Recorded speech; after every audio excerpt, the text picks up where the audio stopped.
En ciencia de datos y aprendizaje automático, la regresión se usa constantemente, pero en muchos casos de uso es con regresión múltiple, en el que la variable dependiente, llamada también variable de interés, depende de dos o más variables independientes, llamadas también predictores. Un ejemplo clásico sería el de predecir el precio de venta de una casa basándose en varias características, como el tamaño, la edad, el número de habitaciones, etc.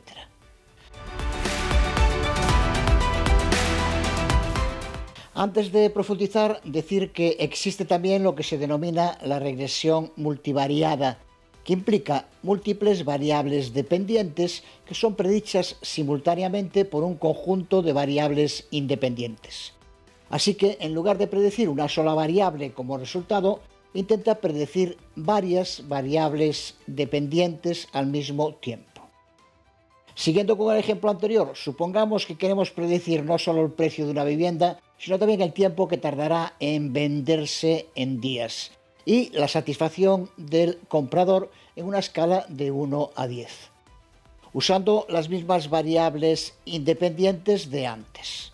La regresión multivariada intentaría modelar todas estas variables dependientes simultáneamente, lo que podría representarse en un sistema de ecuaciones o en un modelo matricial más complejo.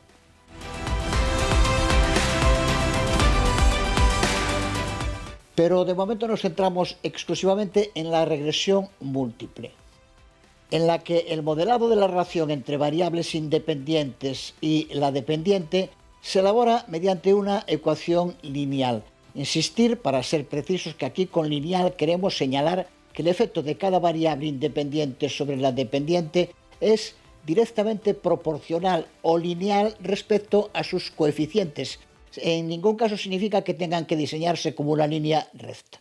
En esta fórmula, y es la variable dependiente, beta sub 0 es el interceptor y beta sub 1, beta sub 2 hasta beta sub n son los coeficientes de las variables independientes, que son x sub 1, x sub 2, también hasta x sub n. Aquí, desde luego, cada x con un subíndice es una variable independiente diferente.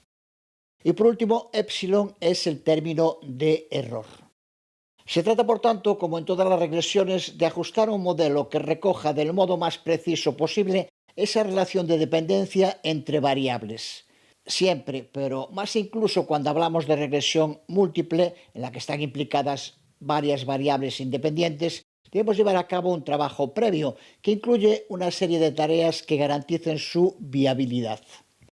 La primera de esas tareas sería seleccionar las características, porque no todas las variables independientes son igual de importantes, e incluso podemos seleccionar alguna sin ningún efecto sobre la variable dependiente. Así que la selección de características implica identificar las variables más significativas para el modelo. La segunda tarea es la normalización de las características para que estén en la misma escala, especialmente cuando las unidades de medida son diferentes. Una vez más, vemos cómo la normalización es un término siempre presente en ciencia de datos y aprendizaje automático, que nos permite integrar los diferentes tipos de datos. La tercera tarea es la estimación de los coeficientes, en la que tenemos que usar técnicas como los mínimos cuadrados ordinarios o LS, que veremos más en detalle, para estimar los coeficientes. Estos coeficientes serán los que nos indiquen la importancia relativa de cada variable independiente en la predicción de la variable dependiente. Puede que deban llevarse a cabo otras tareas que garanticen siempre la calidad de los datos usados, lo que dependerá de la naturaleza del tipo de características que estemos usando, desde comprobar que éstas sean independientes entre sí o que no estén altamente correlacionadas. También evitar la presencia de valores atípicos que pueden distorsionar significativamente los resultados. En estas tareas previas es muy común acudir a modos de poder visualizar y analizar los datos de esas variables independientes para comprender mejor las relaciones entre ellas y con la variable dependiente.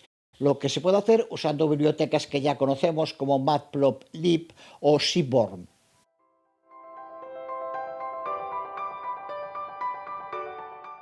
Vamos a empezar con un ejemplo básico usando un conjunto de datos ficticios sobre precios de casas para implementar un modelo de regresión múltiple, para lo que utilizaremos una biblioteca de Python que hasta ahora no hemos visto, llamada StatsModels.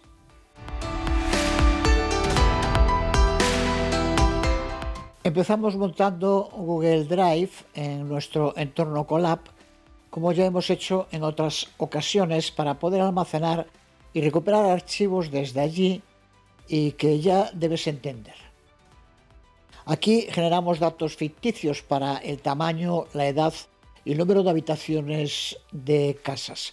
Y luego se calcula un precio basado en estos datos.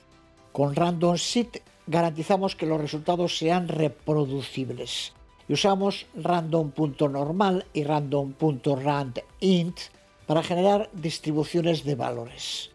Creamos 100 valores y con esta sencilla fórmula los usamos para aplicar a cada uno un precio según los valores de tamaño, edad y habitaciones. Aquí creamos un dataframe pandas con los datos generados y los guardamos en un archivo CSV en Google Drive. Aquí leemos los datos desde ese archivo CSV. Seleccionamos las columnas para las variables independientes X y la dependiente Y. Y con sm.addConstant, pasándole como argumento X, agregamos una columna constante al conjunto de datos. En el contexto de la regresión lineal, incluyendo la regresión múltiple, aparece este término denominado constante o intercepto, que indicamos antes en la ecuación como beta sub 0.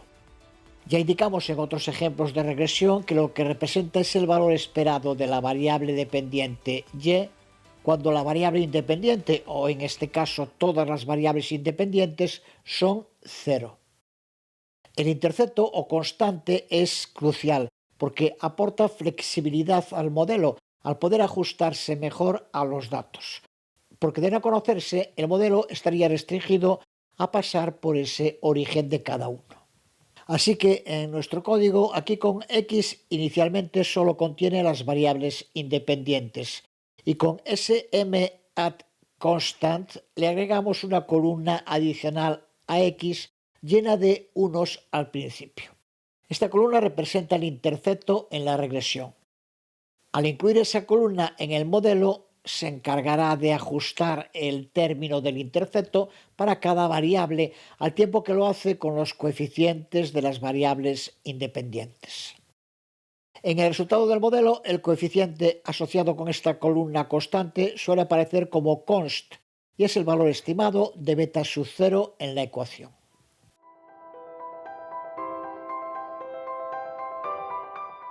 En esta aplicación estamos usando una biblioteca de Python que no hemos usado hasta ahora. Se trata de StatsModels, que proporciona clases y funciones para la estimación de muchos modelos estadísticos diferentes y también para la realización de pruebas estadísticas y la exploración de datos. Incluye regresión lineal y logística, análisis de series temporales, modelos lineales generalizados, entre otros. Además, se caracteriza por ofrecer unos resultados muy detallados con resúmenes extensivos del modelo, que incluyen estadísticas como valores P, R cuadrado, etc., que veremos más en detalle después. Además, se integra muy bien con los data frames de pandas, lo que facilita mucho el manejo de esos datos. StatsModels cuenta con un método muy útil que es OLS de Ordinary Least Squares, mínimos cuadrados ordinarios en español, método estándar en estadística para estimar los coeficientes desconocidos en un modelo de regresión lineal. El término mínimos cuadrados se refiere al enfoque de minimizar la suma de los cuadrados de las diferencias entre los valores observados y los valores predichos por el modelo. Lo de ordinario indica que es la versión más básica y comúnmente usada de los métodos de mínimos cuadrados.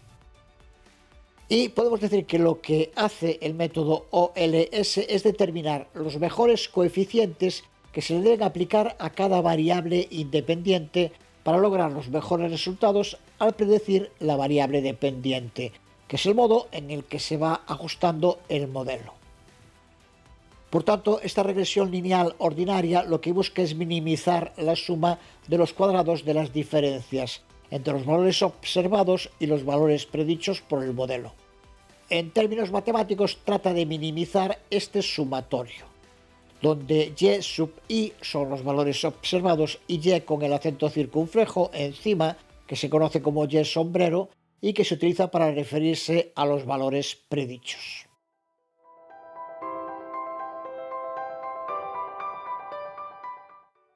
Vemos en detalle, al ser la primera vez, cómo usamos OLSD Stats Models. Empezamos con la especificación del modelo. Lo definimos indicando la variable dependiente y las variables independientes. En este ejemplo concreto, y es la variable dependiente y x es un data frame que contiene las variables independientes, incluyendo el intercepto, como indicamos antes. Aquí usamos el método fit de la biblioteca Stats Models, que no es lo mismo, pero sí muy similar al que ya hemos usado de la biblioteca sklearn, porque en ambos casos se trata de entrenar o ajustar un modelo.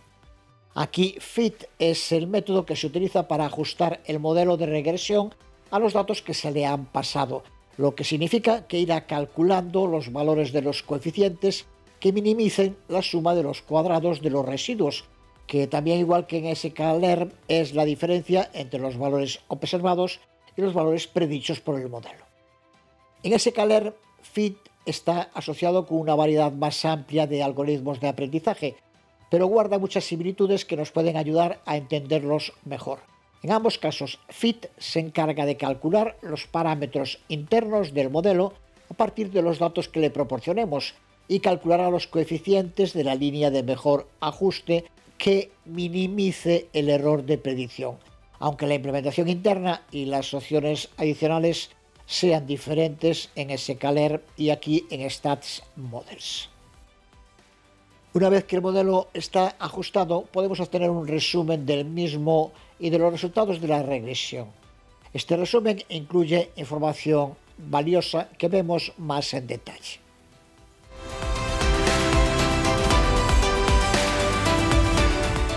Este método Summary se puede considerar como un auténtico máster de estadística, porque nos ofrece un informe integral para la revisión del modelo. Pero es eso, ni más ni menos información, que no será nada si no sabemos interpretarla correctamente. Es una herramienta muy útil, pero sin personas que la interpreten no sirve para nada, algo que con matices es igual de aplicable a la IA generativa. Vamos a analizarlo en detalle, aunque sobre algunos de estos apartados profundizaremos más adelante a lo largo del curso. Dep variable indica la variable dependiente del modelo, que aquí es precio. R-squared es el denominado coeficiente de determinación, que indica la proporción de la variabilidad de la variable dependiente que puede ser explicada por el modelo. Un valor como aquí sugiere un ajuste perfecto. No debemos olvidar que estamos trabajando con datos sintéticos. Y R-squared es el R cuadrado ajustado, que tiene en cuenta el número de variables independientes y la cantidad de datos que hemos utilizado para ajustar el R cuadrado. Aquí también indica un ajuste perfecto respecto al número de predictores. Method muestra el método utilizado para ajustar los datos, que es least squares, los mínimos cuadrados de los que ya hemos hablado. F-statistic es una medida de la significancia global del modelo. Aquí el valor es extremadamente grande, lo que indica que el modelo es muy significativo. Y prop F-statistic hace justo lo contrario, comprueba la posibilidad de que el conjunto de las variables no tenga ninguna repercusión sobre la variable dependiente. Un valor de 0, como aquí, indica lo mismo que el valor alto de F-statistic, que las variables tienen una significancia estadística extremadamente alta en este modelo. Estos otros valores son muy importantes para entender la precisión del modelo que estamos creando. Log likelihood es el denominado logaritmo de la función de verosimilitud del modelo, y cuanto mayor sea su valor, mejor, porque indica una mayor probabilidad, que es lo que significa en sí likelihood, de que los datos observados concuerden con los predichos por el modelo. A y C de Archaic Information Criterion es un criterio de información para la selección de modelos. Cuanto más bajo, mejor. Pero se utiliza para comparar modelos y no es útil por sí solo. Así que aquí, que trabajamos con un único modelo, no tiene utilidad. Lo mismo podemos decir de BIC, de Bayesian Information Criterion, similar, pero penaliza modelos con más parámetros más severamente. Pero de nuevo, sin tener otros modelos con los que comparar, tampoco tiene utilidad. DF residuals hace referencia a lo que se denominan los grados de libertad residuales, que son importantes en estadística en general y también en modelos de regresión como este. Lo que hace es partir de la variabilidad y se usa para estimar los coeficientes de las variables independientes a aplicar al modelo. Si una vez finalizado el ajuste seguimos contando con muchos grados de libertad residuales, por tanto datos que no hemos tenido que utilizar para estimar los parámetros, eso significa que contamos con una gran cantidad de información para ajustar el modelo. Si los grados de libertad residuales son bajos, indicarán lo contrario. DF Model hace referencia al número de variables independientes a las que se le aplica un parámetro, aunque puede haber excepciones, en la mayoría de los casos coinciden con el número de variables independientes, que en este modelo son 3. Covariance Type indica el tipo de covarianza utilizado para calcular los errores estándar y las estadísticas T. Con Non-Robust, como aquí, indicamos que no se hicieron correcciones buscando, por ejemplo, la autocorrelación. Ahora, en datos concretos, COEF son los coeficientes estimados tanto para el intercepto como para cada una de las variables independientes. Estos valores son los que representan el cambio que se espera en la variable dependiente por cada unidad de cambio en la variable independiente. Son en definitiva los ajustes del modelo para predecir la variable dependiente del modo más preciso posible. STDR, aquí entramos en los momentos estadísticos, es el error estándar de cada coeficiente, que mide la variabilidad o incertidumbre alrededor de estos coeficientes que se han estimado. T, también relacionado, es el valor de la estadística T para cada coeficiente, que es el coeficiente dividido por el error estándar. Es un tipo específico de distribución que difiere de la normal porque tiene colas más pesadas y lo que garantiza es una mayor precisión al manejar las incertidumbres asociadas con el uso de muestras pequeñas con respecto a una gran población. Y P mayor T relacionado también es el valor P asociado con la prueba de hipótesis nula, la prueba de que cada coeficiente es igual a 0. Por tanto, que no tienen efecto sobre el resultado. Los valores bajos indican que podemos rechazar esta hipótesis nula. Y ahora aquí lo de 0.025, 0.975 es el intervalo de confianza del 95% para cada coeficiente. Si no contiene 0, como es aquí también, es otro indicador de la significancia estadística del predictor. Omnibus pro omnibus es una prueba de la hipótesis nula de que los residuos están totalmente distribuidos. Valores altos indican que no se sigue esa suposición. Y ahora aquí con skew, el sesgo, ya sabemos que es uno de los momentos estadísticos y es una medida de la asimetría de la distribución de los residuos.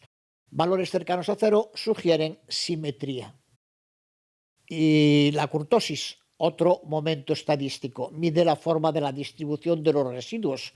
Una kurtosis cercana a 3 es indicativa de una distribución normal, como también ya hemos visto en el curso. Durbin-Watson, una prueba que detecta la presencia de autocorrelación en los residuos. Un valor cercano a 2 sugiere una falta de autocorrelación. Esta es otra prueba de normalidad de los residuos, una significancia alta, lo que significa un valor P bajo, indica que los residuos no siguen una distribución normal. Y número cont, es el número de condición, indica problemas de multicolinealidad. Los valores mayores a 30 suelen indicar problemas, aunque puede depender mucho del contexto y en este caso concreto no es muy representativo. Y por último, notas, que son observaciones finales sobre las suposiciones del modelo. Aquí se asume que la matriz de covarianza de los errores está correctamente especificada. Desde luego queda claro que estos resultados nos proporcionan una amplísima gama de información sobre el ajuste que hemos llevado a cabo y sobre la validez del modelo de regresión. En general, los estadísticos buscan un modelo que tenga significancia estadística, lo que significa que F statistic y P mayor T deben ser bajos.